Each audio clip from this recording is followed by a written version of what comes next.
बिस्मिल्लाहिर्रहमानिर्रहीम। अस्सलाम वालेकुम। आज के लेक्चर में हम इंटरव्यू पे बात करेंगे और हमारा ये कोर्स है और इसका हम आज सिर्फ़ और सिर्फ इंट्रोडक्शन पे बात करेंगे। और मैं वेलकम करता हूँ जो लड़के इस कोर्स में शामिल हुए हैं, और जो उनमें से फ्यू हैं उनको ये भी बता देता हूँ कि जो बिफ़ोर हैंड उन्होंने इसकी अहमियत को समझते हुए अभी से तैयारी स्टार्ट की, तो उनकी फोरसाइट पे मैं उनको बड़ा अप्रिशिएट कर रहा हूँ। तो ये इनफैक्ट जो इंटरव्यू है इसकी अहमियत किस लिहाज से है, अहमियत कितनी एक देनी चाहिए इसको, और बहुत सारे जो हम फ़ियर फील कर रहे होते हैं इसके मुतालिक उनको हम कैसे हैंडल कर सकते हैं। ये इनफैक्ट एक आधे घंटे की बात नहीं होती। जो कि हमारा इंटरव्यू होता है वो 15 से 20 मिनट का होता है, लेकिन उस 15-20 मिनट के बैक पे आपकी पूरी ज़िंदगी का एक परफॉर्मेंस होती है, जिसको वो जज करने के बाद आपको डिसीजन लेते हैं कि आप जिस मकसद के लिए इंटरव्यू देने जा रहे हैं आप सक्सेसफुल हैं या नहीं हैं। तो सिर्फ़ और सिर्फ उसको एक जाके अटेंडेंस की हद तक लिमिट करना सबसे बड़ी गलती है। इनफैक्ट वो अटेंडेंस नहीं है बल्कि आपकी पर्सनैलिटी का चेक है। तो आपकी पर्सनैलिटी में जो चीज़ें पॉजिटिव हैं आप उनको हाईलाइट कैसे कर सकते हैं, उन पे मज़ीद कैसे काम करके ऐसा कर सकते हैं कि इंटरव्यू वाले दिन वो नुमायाँ नज़र आएँ। और दूसरे नंबर पे जो आपके वीक एरियाज़ हैं आप उनको डिटेक्ट कैसे कर सकते हैं और उनको हटा कैसे सकते हैं, कौन कौन से आपके काम होंगे तो आप उन पे ओवरकम कर सकते हैं। अच्छा, उससे पहले मैं ये बताना ज़रूरी समझता हूँ कि इंटरव्यू जो है अगर मैं एफपीएससी की बात करूँ तो एफपीएससी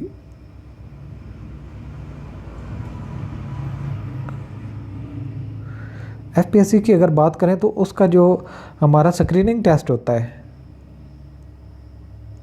स्क्रीनिंग टेस्ट, इसके मार्क्स होते हैं 100। अगर डिस्क्रिप्टिव टेस्ट है तो उसके भी मार्क्स होते हैं 100।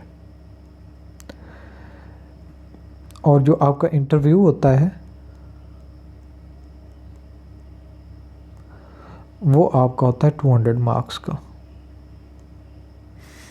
अच्छा, तो यहाँ से हम इसी बात से ही अगर स्टार्ट करें तो आप इसकी अहमियत का अंदाज़ा लगा सकते हैं कि जो आपका रिटन होता है डिस्क्रिप्टिव टाइप हो सकता है या दोनों भी हो सकते हैं।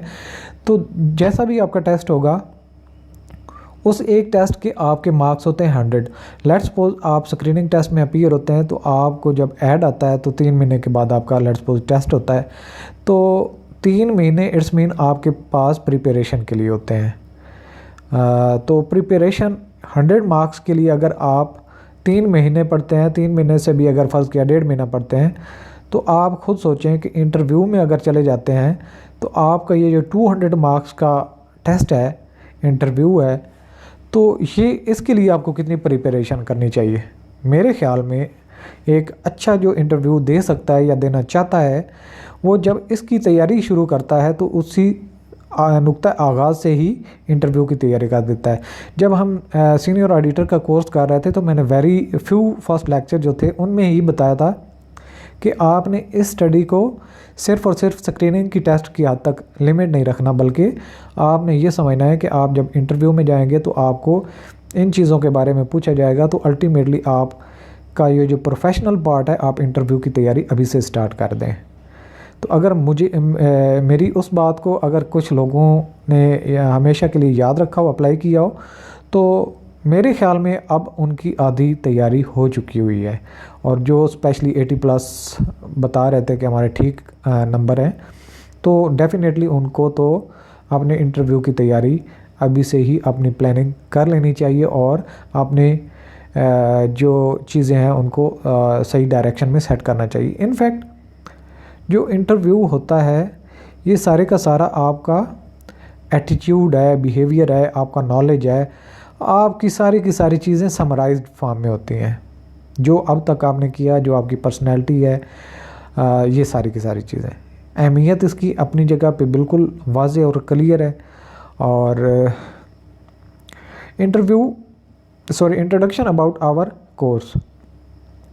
अच्छा, ये एक सिंपल अगर होता एक दो लेक्चर में हम कवर कर सकते या सिर्फ पढ़ाने की बात तक हद होती तो मैं वैसे ही इसको एक ही लेक्चर में 15-20 मिनट में वाइंड अप कर देता, सिर्फ और टिप्स और ट्रिक्स की अगर बात करता तो कि ये चीज़ हो, ये चीज़ हो, ये चीज़। असल में ये अगर आप इंटरव्यू को सीरियसली लें तो ये एक एक्टिविटी बेस्ड है। आप जो बात करें उस पर कुछ एक्सरसाइजेज आप उसी डायरेक्शन में करें तो आप इसके जो हम एम्बिग्यूटी हमारे अंदर होती है इंटरव्यू की, उसको हम सेट असाइड कर सकते हैं, उसको हटा सकते हैं। उस पर हम आगे चल के बात करने वाले हैं कि एम्बिग्यूटीज़ क्या होती हैं, हकीकत है क्या, और इसको कैसे हम टैकल कर सकते हैं।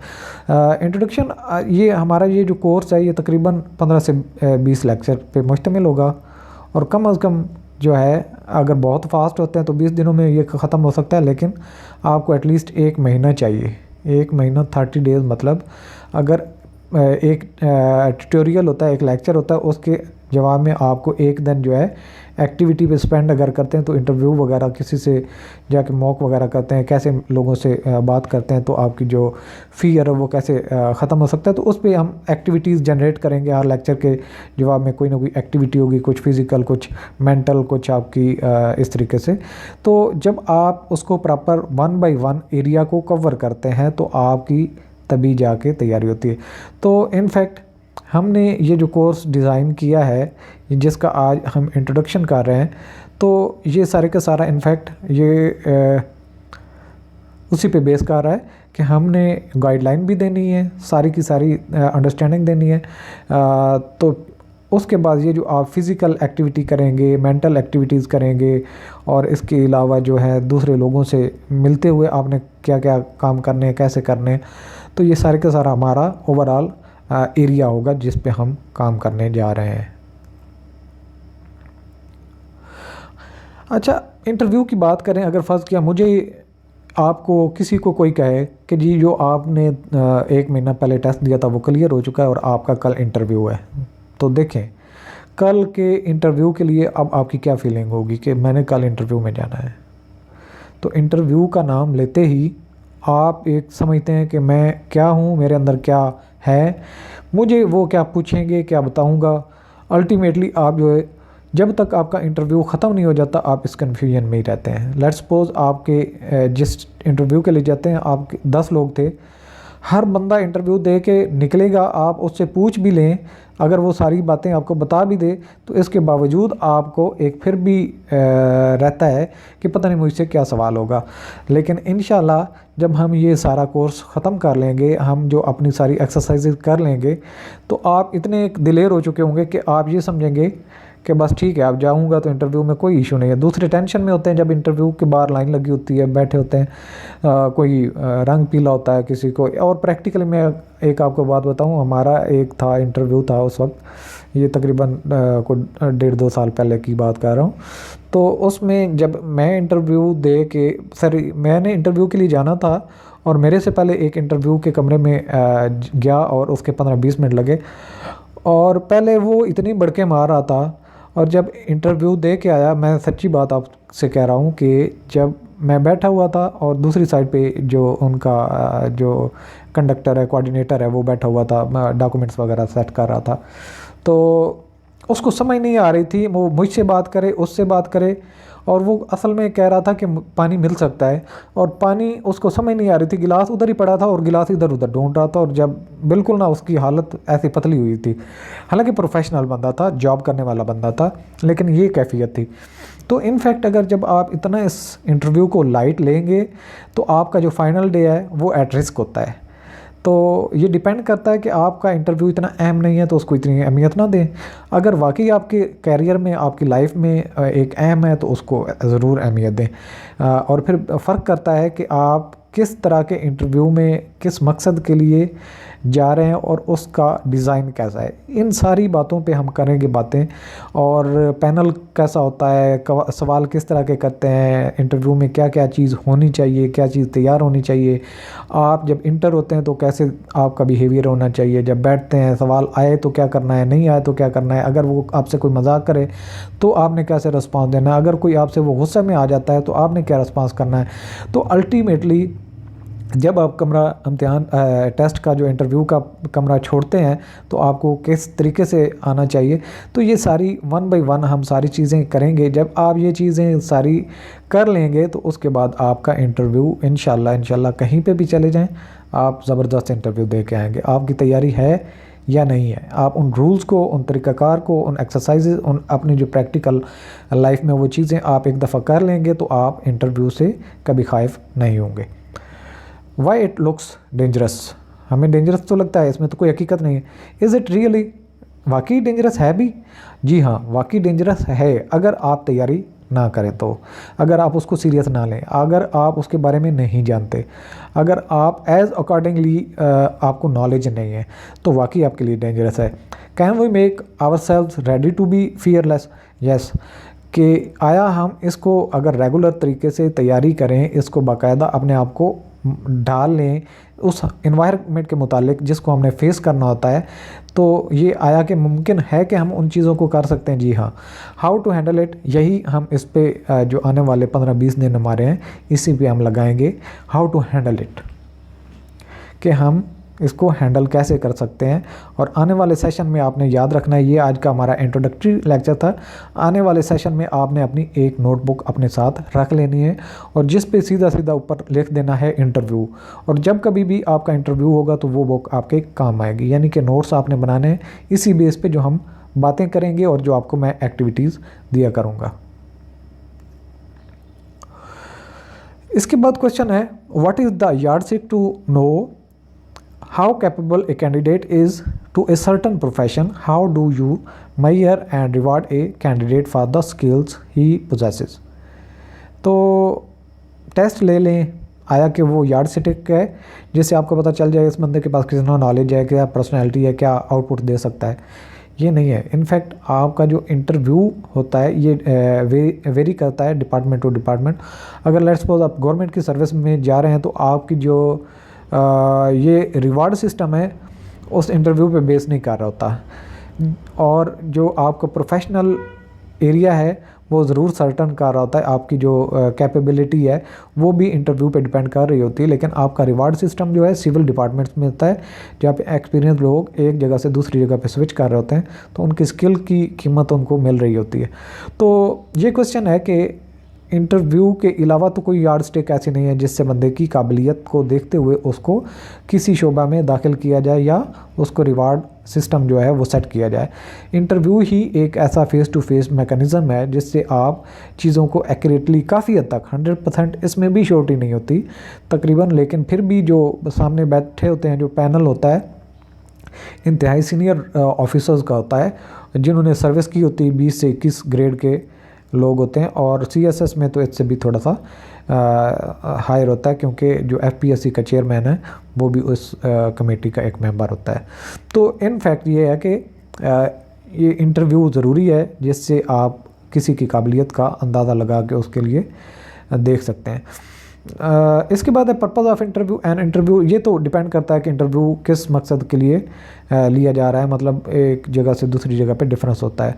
कभी हो सकता है कि आप के पास कुछ मेहमान आए और आपके रिश्ता तय करना चाहें, आपसे सवाल जवाब करें, तो वो क्या है, रिश्ते के लिए इंटरव्यू हो रहा है। अब किसी और जगह पे आप जाते हैं, सिविल डिपार्टमेंट में आप जाते हैं, तो इंटरव्यू का मकसद क्या है कि वो आपको देख रहा होता है कि आप किस तरह की उनके साथ एंगेजमेंट चाहते हैं। आया कि उनके साथ कोई मुआहदा करके कमीशन के बेस पे काम करना चाहते हैं, एम्प्लॉय के तौर पे काम करना चाहते हैं, या एक सीनियर लेवल पे कहीं पे काम करना चाहते हैं, या फिर उनके साथ एज ए कॉन्ट्रैक्टर या वेंडर के तौर पे काम करना चाहते हैं। तो जो फेस टू फेस मीटिंग है, एक दफ़ा मुलाकात है, इसको ही हम इंटरव्यू का नाम देते हैं, और ये एक्सचेंज ऑफ आइडियाज़ होती है। An interview is an answer to know and ascertain how to fit a man to the required job. कोई भी जॉब है, किसी भी तरह का काम है, उसके लिहाज से देखा जाता है कि ये फिट भी है कि नहीं, इसके साथ आगे चलना चाहिए या नहीं चलना चाहिए। An interview is beneficial to both candidate and the organisation. ये दोनों के लिए फ़ायदेमंद होता है। एक तो जो इंटरव्यू ले रहे होते हैं उनको पता चलता है कि ये हमारे पास जो बंदा आया है हम इसको रखेंगे या नहीं। दूसरे नंबर पे जो बंदा जाता है उसको भी पता चलता है कि ये जो मुझसे सवाल जवाब कर रहे हैं मुझे प्रैक्टिकल लाइफ में इसी से मुतालिक अपनी स्किल्स को डेवलप करना चाहिए, ये होनी चाहिए या नहीं होनी चाहिए। तो अल्टीमेटली और एक्सपीरियंस भी गेन होता है, तो दोनों का फ़ायदा हो रहा है। For it helps them to grow. अगर आपने कोई पर्क्स और रिवार्ड सिस्टम फाइनल करना है तो भी उसके लिए जो कैंडिडेट है उसके लिए ज़्यादा सूटेबल होता है। So what essentially is an interview. तो इंटरव्यू को हम क्या नाम दे सकते हैं इस लिहाज से। इंटरव्यू की अगर हम तारीफ़ करें, when you split the word interview you get the two words. एक तो होता है इंटर एंड दूसरा होता है व्यू। दिस रफली ट्रांसलेट्स बिटवीन व्यू और सीइंग ईच अदर, यानी कि इंटर आपस में दो बंदे एक इधर बैठा और आपस में जो व्यूज़ होंगे वो आपस में एक्सचेंज होंगे। वो सवाल करेगा, वो जवाब देगा, तो वो उसको जज किया जाएगा। This means that both the groups involve in an interview get to know about one another. ठीक है जी, ये है इनफैक्ट इंटरव्यू। इंटरव्यू की डेफिनेशन करें, व्हेन यू स्प्लिट द, ये तो पहले हमने कर दिया। और इसके बाद होता है आने वाले लेक्चर में हम क्या कुछ करने वाले हैं, टाइप्स ऑफ इंटरव्यू क्या होती हैं, किस तरह के सवाल पूछे जाते हैं, कौन सा सवाल कब पूछा जाता है और उसका क्या मकसद होता है। इसके अलावा गाइडलाइन, हर सवाल जो पूछा जाएगा किस कैटेगरी का होगा, किस रिदम से, किस अंदाज से पूछा जाएगा, उसकी जवाब देने के लिए आपके पास जो गाइडलाइंस हैं, आप किस तरीके से रिएक्ट करना चाहिए वो बताएंगे। प्रिपरेशन और प्रैक्टिकली कुछ एक्टिविटीज़ मैं आपको दूंगा, जो कि हमारी सारी की सारी तैयारी जो है एक्टिविटी बेस्ड होगी। हम हर टॉपिक के साथ एक एक्टिविटी दिया करेंगे और उस एक्टिविटी को जब आप साथ में कंप्लीट कर लें तो दूसरे लेक्चर की तरफ जाएँ और उस पर भी एक्टिविटी करें। वन बाय वन जब ये सारी चीज़ें कर लें तो प्रैक्टिकली आपने वो सारी डे टू डे जो है वो अप्लाई अपने ऊपर करनी है, तो आपका अल्टीमेटली ये टॉपिक जो है अंडर ग्रिप हो जाएगा और आप इसको ईज़िली कर सकेंगे इंशाअल्लाह।